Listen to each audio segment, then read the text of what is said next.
5ই August 2 সহস্রাধিক তাজা প্রাণের বিনিময়ে এক চোখ জুড়ানো স্বাধীনতা।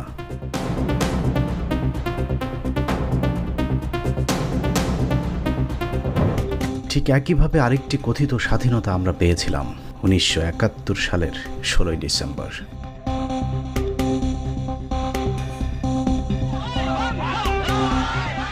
পৃথিবীর ইতিহাসে এমন স্বাধীনতা আর বোধহয় কেউ দেখেনি, যেখানে শত্রু বাহিনী বিজয় তুলে দিয়ে যায় আরেক শত্রুর হাতে। শাসক বদলালেও শোষণ চলেছে আগের মতন। হাত বদলের সেই পরাধীনতাকেই আমরা স্বাধীনতা মনে করে কাটিয়েছি 54 বছর। 54 বছরের শেষ 15টি বছর স্বাধীনতার অর্ধেক স্বাদও ভোগ করতে পারেনি এদেশের মানুষ। অরক্ষিত স্বাধীনতার এই 15 বছর কথিত স্বাধীন এই দেশের মানুষ শুধু একটি স্বৈরাচারী সরকার নয়, একই সাথে পার্শ্ববর্তী একটি দেশের বিরুদ্ধেও লড়াই করেছে, যুদ্ধ করেছে, যেই যুদ্ধে জীবন দিতে হয়েছে অসংখ্য দেশপ্রেমিকদেরকে।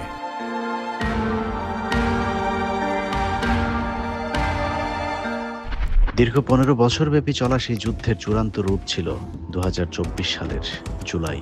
এদেশের মানুষ সিদ্ধান্ত নিয়েছিল মরবো না হয় মারব।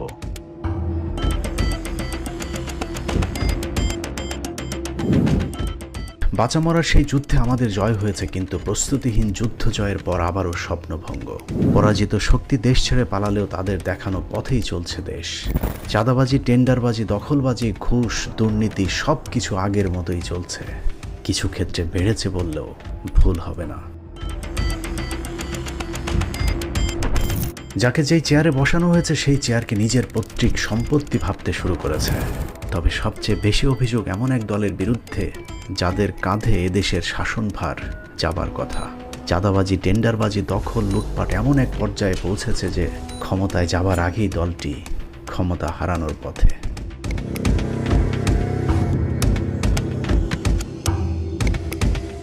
সারা দেশব্যাপী যে নৈরাজ্য চলছে তার বেশিরভাগ অভিযোগ বিএনপির বিরুদ্ধে।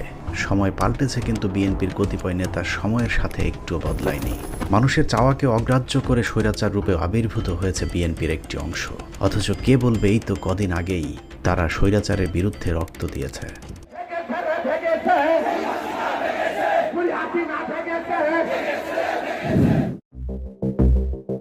যারা রাজপথে থেকে জনগণের পক্ষে কথা বলেছে তারাই আজ দলের ভেতর কোণঠাসা। বিএনপিতে এখন চাঁদাবাজদের জয় জয়কার। চাঁদাবাজেরাই এখন বিএনপিকে সামনে থেকে নেতৃত্ব দিচ্ছে। এত কিছুর পরেও অস্বীকার করার কোনো কারণ নেই যে এই দলটিতে অসংখ্য সৎ দেশপ্রেমিক ভারত বিরোধী মানুষ রয়েছে। তাদের কারণেই বিএনপিকে বাঁচতে হবে, বাঁচাতে হবে।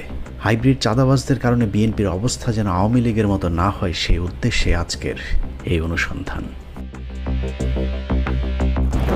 বিএনপির নাম ভাঙিয়ে যারা চাঁদাবাজি করছে তাদেরকে চিহ্নিত করতে মাঠে নামে টিম 15 মিনিটস এবং বাংলা এডিশন।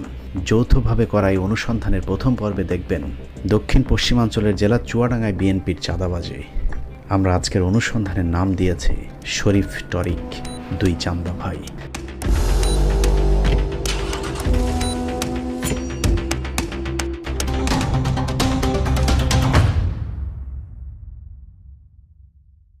পাঁচই আগস্ট পলাতক হাসিনা পালানোর পর দেশে প্রকাশ্যে আওয়ামী লীগ নেই, কিন্তু দেশব্যাপী চাঁদাবাজি আগের মতোই রমরমা।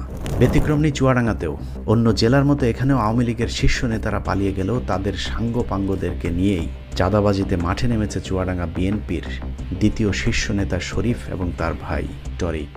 চুয়াডাঙ্গা আলমডাঙ্গায় যে চাঁদাবাজ হচ্ছে, এই চাঁদাবাজগুলা শরীফের নেতৃত্বে হচ্ছে এবং দখল করছে এবং বহু টাকা চাঁদা তুলেছে চুয়াডাঙ্গা এবং আলমডাঙ্গা, এবং আওয়ামী লীগের লোককে শেল্টার দিচ্ছে এবং চাঁদা তুলছে। এই দুই ভাই এবং তাদের অনুসারীদের চাঁদাবাজিতে এই জনপদের মানুষ অতিষ্ঠ হয়ে উঠেছে। কোনো জায়গায় যে কোনো লাভ হবে না। বাসস্ট্যান্ড, ট্রাক স্ট্যান্ড, কাঁচা বাজার, মাছ বাজার থেকে চাঁদাবাজি শুরু করে স্কুল কলেজে চাঁদাবাজি, সিনেমেটিক কায়দায় মাথায় পিস্তল ঠেকিয়ে জমি জায়গা, ব্যবসা প্রতিষ্ঠান দখল, সরকারি গাছ, এমনকি মানুষের বসত ভিটার গাছ পর্যন্ত জোর করে কেটে নেওয়ার অভিযোগ উঠেছে চুয়াডাঙ্গা জেলা বিএনপির সাধারণ সম্পাদক শরীফ এবং তার ভাই টরিকের বিরুদ্ধে।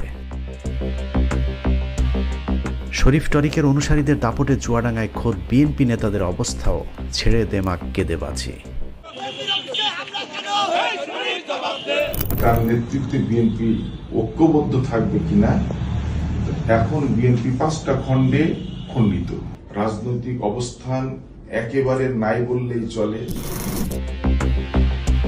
চুয়াডাঙ্গায় শরীফ আর টরিক দুই সহোদরে চাঁদাবাজি কতটা ভয়ঙ্কর রূপ ধারণ করেছে সেটা দেখতে কয়েকটা ঘটনা তুলে ধরা যাক। চুয়াডাঙ্গা জেলা শহরের সিঙ্গার শোরুমের মালিকের থেকে 50,000 টাকা চাঁদা আনতে গিয়েছিল জেলা ছাত্রদলের সাধারণ সম্পাদক মমিন মালিতার নেতৃত্বে একটি। বিষয়টি নিয়ে সিঙ্গার কর্তৃপক্ষ জিডি করলেও পুলিশ কোনো ব্যবস্থা নেয়নি, উল্টো কর্তৃপক্ষ থানায় জিডি করায় তাদেরকে হুমকি দিচ্ছে শরীফ টরিকের সন্ত্রাসী বাহিনী। সাথে তো আপনারা সেটাই করছেন। না না না, সেটা যদি করতাম তাহলে আপনাকেই তো বলতাম, তা আপনাকে বলেছি না, সেটা হচ্ছে যে আপনারা যেটা করছেন, হ্যাঁ আপনি থাকা অবস্থায় যে জিনিসটা হয়েছে এটা তো অন্যায় হয়েছে, হ্যাঁ তাই না বলেন? ঠিক আছে, এটা অন্যায় হয়েছে বুঝলাম। তার কদিন পরে আরেকটি চাঁদাবাজির ঘটনা ঘটে। সিসি ক্যামেরার ফুটেজটি চুয়াডাঙ্গা শহরের ইয়ামাহা শোরুমের সামনের। লোটাস কামাল নামে এক ব্যবসায়ীর কাছ থেকে চাঁদা আনতে গিয়েছিল জেলা যুবদলের সহ সাধারণ সম্পাদক সুমন এবং সুজন মালিকের নেতৃত্বে শরীফের অনুসারী আরেকটি চাঁদাবাজ গ্রুপ। ব্যবসা প্রতিষ্ঠান, হাটবাজার, বাসস্ট্যান্ড, রিকশা স্ট্যান্ড কোনো জায়গা রেহাই পায়নি শরীফ টরিকের হাত থেকে। চলতি বছরের মে মাসের 25 তারিখে শরীফ টরিকের চাঁদাবাজির প্রতিবাদে 24 ঘন্টার ধর্মঘট পালন করেছে চুয়াডাঙ্গা বাজারের মাছ ব্যবসায়ীরা। চাঁদার জন্য সন্তানকে আটকে রাখার যে দৃশ্য আমরা এতদিন বাংলা সিনেমাতে দেখেছি তা এখন অহরহ ঘটছে চুয়াডাঙ্গাতে। আবার থানায় কি জমা দিয়ে আসবো বুঝেছিস? আধা ঘন্টা 20 মিনিটের ভেতরে কি করবি কর। ক টাকা দিতে হবে ভাই?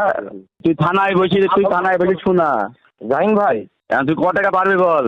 তুমি আমাকে আধা ঘন্টা সময় দাও ভাই। তুমি কি কি খুশি ভাই? জাহিন ভাই বলো। একটা করে মানুষ ফোন দেবে, তোর ভাইয়ের একটা করে ডাং দিয়ে মারবো। তুই বাদে তোদের একটা কেউ ফোন দেয়, আবার থানায় কি জমা দিয়ে আসবো বুঝেছিস? আধা ঘন্টা 20 মিনিটের ভেতরে কি করবি কর। অনুসন্ধানে আমাদের কাছে চাঞ্চল্যকর কিছু রেকর্ড এসেছে যেখানে শরীফের আপন ভগ্নিপতি জাহিন শেখের ভয়ঙ্কর অপহরণ বাণিজ্যের প্রমাণ মিলেছে। অয়ন নামে এই যুবককে আটকে রেখে তার পরিবারের কাছে টাকা দাবি করা হয়। টাকা না দিলে শরীরের এক একটা করে হাত পা কাটা শুরু হবে বলেও পরিবারকে হুমকি দিয়েছিল শরীফের সন্ত্রাসীরা। শুনতে পাচ্ছিস কথা? এত দাবি করলে কি করে হবে জাহিন ভাই বলো? এত দাবি করলে কি করে হবে ভাই? বলছি যে তুই আজ আধা ঘন্টার ভিতরে যেটা পারবে এটা দ্রুত কর। সাথে তুই 50টা ছেলে পেলে রয়েছে, খরচ পাতি রয়েছে, তুই তো বুঝিস। এটা আমার বড় ভাই জাহিন ভাই। আধা ঘন্টার ভিতরে দ্রুত হয় টাকা ম্যানেজ করা, না তুই নিজে আয়। ক টাকা দিতে হবে ভাই বলো দেখি? আমার আর তোর যদি ধরতাম তাহলে তোর 5 লাখ দেওয়া লাগবে। তোর ভাই ধরেছি, তুই 1 লাখ টাকা দ্রুত রেডি কর। আধা ঘন্টা তোর টাইম দিলাম। তোর ভাইকে 100 পিস ফ্যান্সি সহ 2টো মেশিন সহ ওকে চালান দেবো সেনাবাহিনীর হাতে। ঘটনাটি জানাজানির পর কেন্দ্রীয় যুবদল জাহিনকে বহিষ্কার করে, কিন্তু মজার বিষয় হলো সেই খাতা কলমে বহিষ্কার জাহিন শেখ দিব্যি শরীফের সাথে মিলেমিশে দলীয় কার্যক্রম এবং সন্ত্রাসী কার্যক্রম চালিয়ে যাচ্ছে। কেন্দ্রের বহিষ্কারের সিদ্ধান্তের পর কেন্দ্রকে বৃদ্ধাঙ্গুলি দেখাতে দুহাতে মদের বোতল নিয়ে ছবি পোস্ট করেছিলেন জাহিন শেখ। ঘটনার কদিন পর আরিফ নামে আরেকজনকে দিনে দুপুরে তুলে নিয়ে যায় জেলা ছাত্রদলের সাধারণ সম্পাদক মমিন মালিতা। আরিফকে তুলে নিয়ে যাওয়ার পর তার কাছে নগদ টাকার পাশাপাশি 3টি ব্ল্যাঙ্ক চেক এবং স্টাম্পে স্বাক্ষর রাখা হয়, যেখানে উল্লেখ করা হয় 50 লক্ষ টাকা দিতে বাধ্য থাকিবে। আমাকে চুয়াডাঙ্গা জেলা ছাত্রদলের সাধারণ সম্পাদক মমিনুর রহমান মমিন মালিতার নির্দেশে তার কিছু গ্যাং বাহিনী আমাকে কিডন্যাপ করে। জোরপূর্বক তারা অস্ত্র ধরে আমার কাছ থেকে ব্ল্যাঙ্ক চেক 3টা, 4 সেট ফাঁকা স্টাম্পে সই করিয়ে নিয়েছে। এগুলোর বিনিময়ে তারা এখন আমার কাছ থেকে 50 লক্ষ টাকার চাঁদা দাবি করছে। আমি প্রশাসনকে বলতে চাই এই বিষয়ে সত্যতা খুঁজে বের করা হোক। সাবেক একজন পুলিশ কর্মকর্তার মাথায় পিস্তল ঠেকিয়ে জমি লিখে নেওয়ার অভিযোগ উঠেছে খোদ চুয়াডাঙ্গা বিএনপির সাধারণ সম্পাদক শরীফের বিরুদ্ধে। আব্দুর রাজ্জাক বাদল সেই থেকে আত্মগোপনে ছিলেন। ভয় আর আতঙ্কে কিছুদিন আগে মারা যান তিনি। বাদলের স্ত্রীর সাথে কথা বলে জানা যায় মৃত্যুর আগের দিনগুলো চরম কঠিনভাবে কেটেছে তার স্বামীর। বিচার চাইছি তাকে আমরা বিচার করে দিই, আল্লাহ সে পর্যন্ত রাখলো না। শরীরে তো ধরাই যায় না, সে বলে আমরা আর ওর মধ্যে কিচ্ছু করতে পারবো না। জমি ওরা নিজে বলেছে ওদের দিতেই হবে। জমিটা রক্ষা করার জন্য আমার হাজবেন্ড অনেক চেষ্টা করেছে, পারলো না। তো অসুস্থ মানুষ তো, সে আর অত দৌড় করতে পারলো না, খুব কষ্ট করে মারা গেল। নাবালক ছেলে দিয়ে মারা গেল, খুবই কষ্টের মধ্যে আছে। শরীফের খালাতো ভাই অল্টুর চাঁদাবাজি দখলবাজিতে অতিষ্ঠ আলমডাঙ্গা এলাকার সাধারণ মানুষ।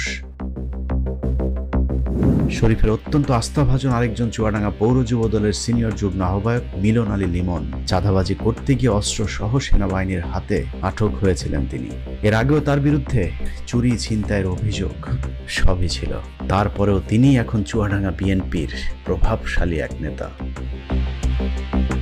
শরীফপন্থী আরেক ছাত্রদল নেতা তৌহিদ শরীফ তাকে চুয়াডাঙ্গা জেলা ছাত্রদলের 37 নম্বর সহ সভাপতি করার কদিন পরেই চাঁদাবাজির মামলায় গ্রেফতার হয় তৌহিদ। চাঁদাবাজির ঘটনায় সম্প্রতি গ্রেফতার হওয়া আরেকজন শরীফের অত্যন্ত ঘনিষ্ঠজন হিসেবে পরিচিত রোকনুজ্জামান রোকন, যিনি 5ই আগস্টের আগে ছাত্রলীগের রাজনীতির সাথে সম্পৃক্ত ছিল।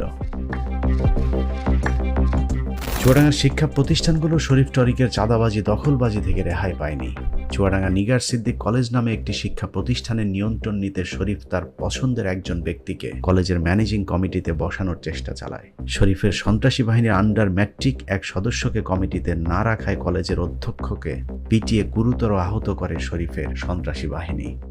মানে অকথ্যভাবে গালি গালাজ দিলে তো শরীফ বাবার সাথে দেখা করে, মানে বাপ সবসময় শরীফ বাপ, শরীফ বাপের সাথে দেখা করার কথা বলেছি, তুই দেখা করিস নি, তোর আইসি শরীফ বাবার কাছে, শরীফ বাবার কাছে পৌঁছে দিই, তারপরে আমরা যাবো। হ্যাঁ, আমাকে ওই যে চেয়ার থেকে ফেলে দিয়েছে, তারপরে আবার কলার ধরে নিজে আমার রুম থেকে বের করে নিয়ে আসছে। শরীফের অন্যায় দখলবাজিতে বাধা দেয় আরেক স্কুল শিক্ষিকার শিশু সন্তানকে তুলে নিয়ে যাওয়ার হুমকি দিয়েছে শরীফ টরিকের সন্ত্রাসী বাহিনী। আমাকে চুয়াডাঙ্গায় আধা ঘন্টা রাখবে না। এখন উনি তো আবার যদি আবার এটা শুনে যে আমি আপনাকে বলে দিয়েছি, তখন তো আমাকে আবার কি করবে আল্লাহ জানে। আমি জানি না, যে বলছে যে আপনি তো ঘরের ভিতর থাকেন, আপনি বাইরে বের হয়ে দেখেন। বলছে যে আমাদের তো সন্ত্রাসী আসবে। উনি বলছেন যে রাগান্বিত স্বরে আর কি, চোখ রাঙিয়ে আর কি, যেভাবে কথা বলে মানুষের সাথে সেইভাবে। তো আমি একটা মেয়ে মানুষ। স্বৈরাচারী হাসিনার পতনের পর চুয়াডাঙ্গায় কোনো কিছুই বদলায়নি। 5 তারিখের আগের ধারাবাহিকতায় চুয়াডাঙ্গায় আলমডাঙ্গায় কয়েক কোটি টাকার সরকারি গাছ কেটে নিয়ে যায় শরীফের লোকজন। 4 কোটি টাকার গাছ তো হবেই, 1 কোটি টাকা কেটে ফেলছে। ভাগিদার ওই যে শরীফকে দিয়েছে 40%। শরীফ সাহেব বলছে যে গাছ আমি কাটবো, কার ক্ষমতা আছে দেখি আমাকে ভালো দেয়। এই চাঁদাবাজি করতে করতে মনে করেন যে তার ভাই তরিন সাহেব, সে সিঙ্গাপুরে থাকে, সে টাকা পয়সা আছে, সে একটা লবিং করে সেটা রাজনীতির প্ল্যাটফর্ম তাকে দিয়ে দিচ্ছে, করাই দিচ্ছে।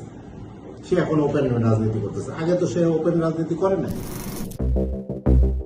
সরকারি গাছের পাশাপাশি একজন কলেজ শিক্ষকের গাছ কেটে নেয়ার অভিযোগ উঠেছে শরীফের ঘনিষ্ঠজনদের বিরুদ্ধে। এই নেতার কাছে যে বলেছে এটা ওদের আওয়ামী লীগের নেতাদের গাছ, বিএনপি কোন নেতার গাছ বলেছে? মুখে বলছে তারপরে সারাদিন ধরে গাছ কেটেছে। তখন তো থানার পুলিশ যাবে না। এলাকার মানুষজন শরীফের সন্ত্রাসী বাহিনীর কাছে জিম্মি।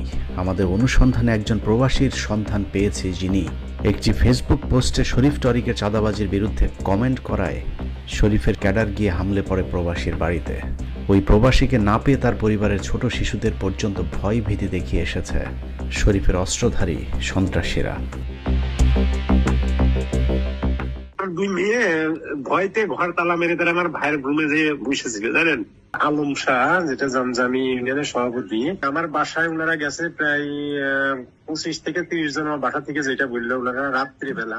এই শুধু এই সামান্য কমায় নাম, আমার স্ত্রী বাড়িতে নাই, আমার 2 মেয়ে বাড়িতে আছে, এই অবস্থায় গেছে। পরে আমাদের আরেক পাড়া তার বাড়ি নাকি পুড়াই দিছে, এইসব কথা বলছে যে তাহলে আমরা ভবিষ্যতে এটাও করবো যদি সে এইভাবে কমেন্ট করে। ফেসবুকের কমেন্টকে কেন্দ্র করে আরেক প্রবাসীকে হত্যার হুমকি দেন জেলা ছাত্রদল নেতা তৌফিকুজ্জামান। আপনার শাটার কাট খুলে হাতে ধরা দেবো। হ্যাঁ তোমার যদি তোমার কিছু করা থাকলে তুমি করে নিয়ে যাও। আপনার বাড়ি কোনে? হ্যাঁ আমার বাড়ি বাড়ি কত কনে মানে ঘরে বাড়ি নেই আপনার, এত হ্যাডাম আপনার, এত জোর, ঠিক আছে? তোমার কিছু করার থাকলে তুমি করো যাও। আপনার কোন থেকে কাটতে হয় আর কোন থেকে সিলতে হয়, ঠিক আছে? কার সুইচ কোন জায়গায়, এটা কিন্তু আমি জানি। সহজ করতে পারিস, হ্যাঁ একদম ছেলে ভালো জিনিস তুই। আমি জেলার নেতা, ঠিক আছে? তাহলে আপনি একটা জেলা ছাত্র দলের সদস্য নিয়ে আপনি এরকম নাম ইন্ডিকেট করে মন্তব্য করছেন, এই এখতিয়ার কোনে পেলেন? আমার সরাসরি নাম এভাবে প্রচণ্ড এক ভয় আর আতঙ্কের জনপদে পরিণত করা হয়েছে চুয়াডাঙ্গাকে। স্থানীয় মাদক ব্যবসায়ী, সন্ত্রাসী, চাঁদাবাজ যারাই এতদিন ধরে আওয়ামী লীগের এমপি সুলাইমান জোয়াদ্দারের সাথে থেকে সন্ত্রাসী কার্যক্রম পরিচালনা করত, তাদের সকলেই প্রায় এখন শরীফের দলে যোগ দিয়েছে। জেলা যুবদলের গ্রাম সরকার বিষয়ক সম্পাদক একরামুল এলাকার সরকারি খাল বিল দখলের দায়িত্ব পালন করছে। আওয়ামী লীগ নেতা ফরিদ জোয়ার্দার, যার নামে হত্যা সহ একাধিক মামলা রয়েছে। স্বর্ণ চোরাচালানকারী দিলীপ আগারওয়ালা জেলে থাকায় তার অবৈধ স্বর্ণ চোরাচালান ব্যবসা পরিচালনা করছে ফরিদ জোয়ার্দার, অথচ তিনি এখন শরীফ আর টরিকের ছত্রছায়ায় চুয়াডাঙ্গা দাপিয়ে বেড়াচ্ছে। মেন তো হচ্ছে ফরিদ, মার্ডার যখন